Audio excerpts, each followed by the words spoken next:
एक बार एक किसान की घड़ी कहीं खो गई।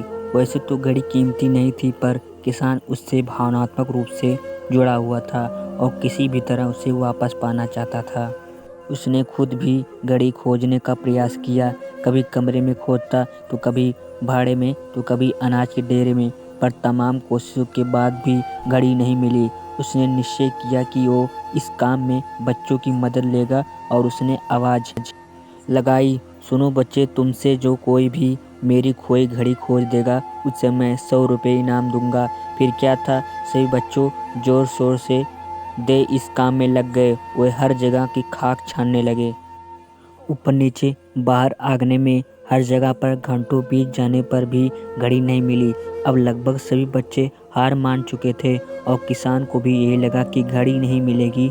तभी एक लड़का उसके पास आया और बोला, काका, मुझे एक मौका और दीजिए, पर इस बार मैं एक काम अकेले करना चाहूँगा। किसान का क्या जा रहा था, उसे तो घड़ी चाहिए थी।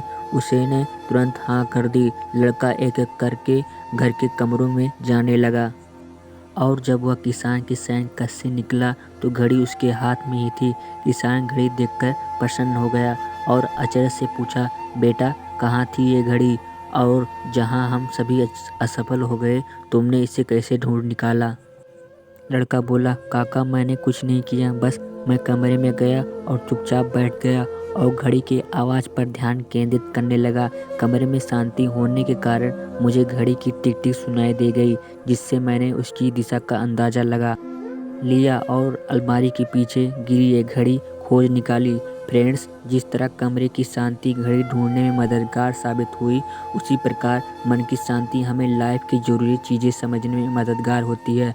हर दिन हमें अपने लिए थोड़ा वक्त निकालना चाहिए, जिसमें हम बिल्कुल अकेले हों, जिसमें हम शांति से बैठकर खुद से बात कर सकें और अपने भीतर की आवाज़ को सुन सकें। तभी हम लाइफ को और अच्छे ढंग से जी पाएंगे।